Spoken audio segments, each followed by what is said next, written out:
আসেনি যুক্তরাষ্ট্রের লস অ্যাঞ্জেলসের দাবানল। এর মধ্যে তীব্র ঝড়ো বাতাসের পূর্বাভাস দেওয়া হয়েছে, ফলে দাবানল আরও বিপজ্জনক হতে পারে বলে আশঙ্কা করা হচ্ছে। ব্রিটিশ বার্তা সংস্থা রয়টার্সের প্রতিবেদনে এ তথ্য জানা যায়। জীবনযুদ্ধের কঠিন বাস্তবতার অন্তত 3টি জায়গায় ছড়িয়ে পড়া দাবানল এখনও নিয়ন্ত্রণে আসেনি। মার্কিন আবহাওয়া পরিষেবা তাদের পূর্বাভাসে জানায়, সোমবার থেকে শুষ্ক স্যান্টা অ্যানা ঝড়ো বাতাস ঘন্টায় 50 থেকে 70 মাইল বেগে বইতে শুরু করবে, যা বুধবার পর্যন্ত অব্যাহত থাকবে।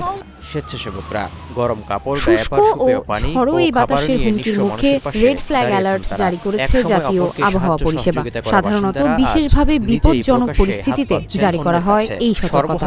লস অ্যাঞ্জেলেসের দমকল বিভাগের প্রধান ক্রিস্টিন ক্রাউলি বলেন, আমরা এখনও পরিস্থিতি সম্পর্কে স্পষ্ট নই। ক্ষয়ক্ষতি হওয়ার ঝুঁকি বেশি সেসব জায়গায় দমকল কর্মীরা আগে থেকেই অবস্থান নিচ্ছেন। এর মধ্যে প্যালিসেডস এবং ইটন অন্যতম। এই দুই জায়গায় 8500 জনের বেশি দমকল কর্মী মোতায়েন করা হয়েছে। আকাশ এবং স্থলপথে আরও বেশি দমকল কর্মী মোতায়েন করা হয়েছে। দমকল বিভাগের প্রধান ক্রিস্টিন ক্রাউলি বলেন, আমরা পরের দাবানল নিয়ন্ত্রণে এনে ছোট জায়গার মধ্যে সীমিত রাখতে পারবো সে ব্যাপারে এখনো নিশ্চিত না। পূর্বাভাস অনুযায়ী ঘন্টায় 70 মাইল বেগে বাতাস বইবে। সেই বাতাসে বেড়ে যাওয়া দাবানল নিয়ন্ত্রণে আনা কঠিন।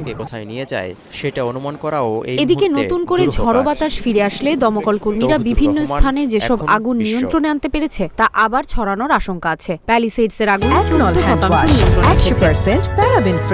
তাই নিরাপদ সবচেয়ে বড় দাবানলের শিকার প্যালিসেডসে প্রায় 23,000 একর এলাকা পুড়ে গেছে। অন্যদিকে ইটনে দ্বিতীয় বৃহত্তম দাবানলে 14,000-এর বেশি একর এলাকা পুড়ে গেছে।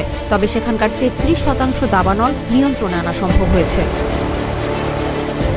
পরবর্তী পরিস্থিতি মোকাবিলার জন্য পুরোপুরি প্রস্তুতি নিয়ে রেখেছেন বলে জানিয়েছেন কর্মকর্তারা। 92,000-এর বেশি মানুষকে সরে যাওয়ার নির্দেশ দেওয়া হয়েছে। আরও 89,000 মানুষকে সরে যাওয়ার